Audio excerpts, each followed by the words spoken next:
Hi అండి. అందరికీ నమస్కారం. ప్రభుత్వ ఉద్యోగుల డీఏ, పీఆర్సీ రిటైర్మెంట్ బెనిఫిట్స్ పై ఒక ముఖ్య సమాచారం అయితే రావడం జరిగిందండి.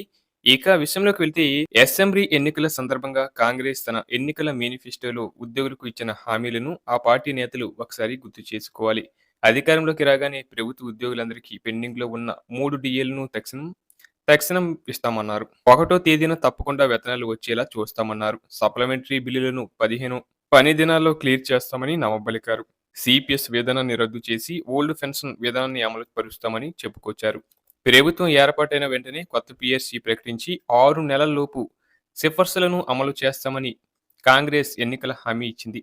కానీ ఇప్పుడు ఉద్యోగులు, పెన్షనర్లు అరగోస పడుతున్న అస్తం పార్టీ నేతలు చోద్యం చూస్తున్నారు. ఉద్యోగుల కంట్రిబ్యూషన్‌తో అన్ని రకాల జబ్బులకు అన్ని దవాఖానాల్లో వైద్యం అందించేలా హెల్త్ కార్డులు జారీ చేస్తామని బుకాయించారు. రాష్ట్రంలో కాంగ్రెస్ అధికారంలోకి రావడానికి ఉద్యోగులు, ఉపాధ్యాయులు ఓట్లే కీలకం. అధికారంలోకి వచ్చి 2.5 ఏండ్లు దాటింది. ఇంతకాలం ఓపిక పట్టాం. కానీ ఉద్యోగులు, ఉపాధ్యాయులు, పెన్షనర్లకు ఇచ్చిన హామీలను నెరవేర్చకుండా ప్రభుత్వం నిర్లక్ష్యం వహిస్తుంది. ఈ క్రమంలో ఉద్యోగ జేఏసీ 2025 మే నెలలో ఉద్యమ కార్యాచరణ ప్రకటించగా ఉద్యోగులకు ఇవ్వడానికి నా దగ్గర డబ్బులు లేవు. నన్ను కోసినా డబ్బులు లేవు. దేశంలో అప్పులు ఎవరూ ఇవ్వడం లేదు. అప్పు కోసం వెళ్తే దొంగలాగా చూస్తున్నారు. నేను ఏ సంక్షేమ పథకాలు ఆపి ఉద్యోగులకు ఇవ్వమంటారు అని సీఎం రేవంత్ రెడ్డి అన్నారు. ముఖ్యమంత్రి హోదాలో ఉన్న మనిషి అనాల్సిన మాటలేనా ఇవి? ఇంత నిర్లక్ష్య ధోరణి ఏంటి? ఇక ప్రభుత్వ ఉద్యోగులు రిటైర్ అయిన తర్వాత వచ్చే బెనిఫిట్స్ డబ్బులకు సంబంధించి ఎన్నో ప్రణాళికలు వేసుకుంటారు. శేష జీవితాన్ని ప్రశాంతంగా గడపాలని ఎన్నో ఆశలు పెట్టుకుంటారు. కానీ కాంగ్రెస్ ప్రభుత్వం రిటైర్డ్ ఉద్యోగుల అడియాసలు చేసింది. నిధుల కొరత ఉందని చెప్తూ రిటైర్డ్ ఉద్యోగుల ప్రాణాలతో చెలగాటం. దీంతో అనారోగ్యంతో దావాఖానా పాలైన వారు తమ గోడు వినాలంటూ పాలకులకు వీడియో సందేశాల ద్వారా విన్నవించాల్సి వస్తుంది. సుదీర్ఘకాలం ప్రభుత్వంలో పనిచేసిన ఉద్యోగులుగా గౌరవంగా బతికిన వారు నేడు చికిత్సకు కూడా డబ్బులు లేక అరగోస పడాల్సి వస్తుంది. మరికొందరైతే తల్లిదండ్రులకు సరైన వైద్యం అందలేక ఆవేదన వ్యక్తం చేస్తున్నారు. డబ్బులు లేవు అంటున్న సర్కారుకు ముసి సుందరీకరణకు 1.5 లక్షల కోట్లు, గాంధీ సరోవర్ ప్రాజెక్టుకు 5,000 కోట్లు, ప్రపంచ అందాల పోటీలు, మెస్సీ ఫుట్బాల్ పోటీలు, గ్లోబల్ సమ్మిట్లకు డబ్బులు ఎక్కడి నుంచి వచ్చాయి?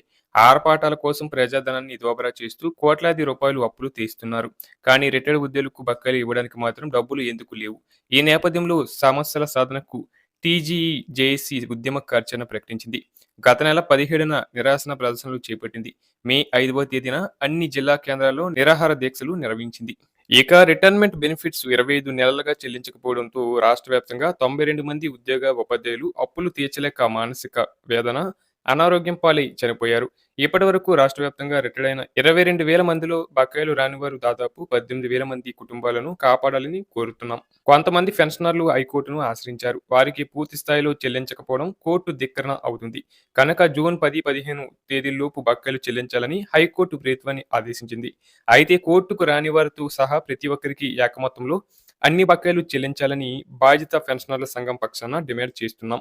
సుప్రీంకోర్టు ప్రధాన న్యాయమూర్తి జస్టిస్ వైవి చంద్రచూడ్ నేతృత్వంలోని 5 సభ్యులతో కూడిన ధర్మాసనం డిఎస్ నక్కారా కేసులో 1982 డిసెంబర్ 17న ఇచ్చిన తీర్పు ఇచ్చింది. దీని ప్రకారం పెన్షన్ ప్రభుత్వాలు ఇచ్చే భిక్ష కాదు, ఉద్యోగుల హక్కు అని ప్రభుత్వం గుర్తించాలి.